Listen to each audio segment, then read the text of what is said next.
სვიმონ კანანელის გზა.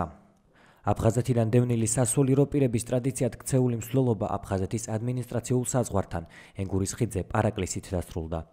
სვიმონ კანანელის ხსენების დღესთან ერთად სასულიერო პირებმა და მრევლმა პატრიარქის დაწესებული კიდევ ერთი დღესასწაული აფხაზეთობა აღნიშნა. სასულიერო პირებმა მცხეთიდან, სვეტიცხოვლის ტაძრიდან ენგურის ხიდამდე 20 დღის განმავლობაში ფეხით იარეს და აფხაზეთის ადმინისტრაციულ საზღვართან წირვა-ლოცვა აღავლინეს.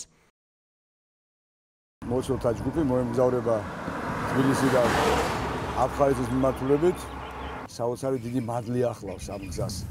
და მადლის მალობა უფალმა ღმერთმა არ მოგვიშალოს ჩვენ და სულიად საქართველოს. დავთხოვთ ღმერთს, რომ დაგვიბრუნოს ჩვენი აფხაზეთი, დაგვაბრუნოს აფხაზეთში და აღდგეს კარგი, თბილი, მშვიდობიანი ურთიერთობა ჩვენს და აფხაზებს შორის. დიდი მანძილი გამოვიარეთ. მოსახლეობა დიდი სიხარულით და იმედით ხვდება. ჩვენ გვაქვს იმედი, რომ ღმერთი აუცილებლად გადმოგხედავს ქართველ ერს და განსაკუთრებულად აფხაზეთიდან დევნილ მოსახლეობას. ნატრობთ დაბრუნებას ჩვენს მიწა-წყალზე, იქ სადაც დავიბადეთ, იქ სადაც ჩვენ სიწმინდები გვებულება, იქ სადაც ჩვენი წინაპრების საფლავებია. აი ასე როდესაც ბერი და ბერი ერთად ვიქნებით, აუცილებლად ღმერთი აფხაზეთშიც დაგვაბრუნებს და საქართველოს კეთილდღეობასაც აღადგენს.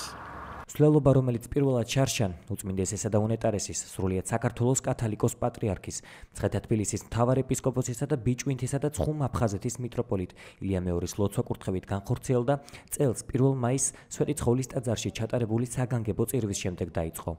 სასულიერო პირებმა და მრევლმა ჯვრით, ხატებით, გალობითა და ლოცვა-ვედრებით ფეხით შემოიარეს საქართველოს 23 დასახლებული პუნქტი და მოციქულის ხსენების დღეს აფხაზეთობას ადმინისტრაციულ საზღვართან ენგურის ხიდზე ქართველთა და აფხაზთა მშვიდობისა და ერთობის პარაკლისი აღავლინეს. მსვლელობის მონაწილეები იმედს გამოთქვამენ, რომ უახლოეს მომავალში სვიმონ კანანელის ხსენების დღეს აფხაზეთში მის საფლავზე აღნიშნავენ.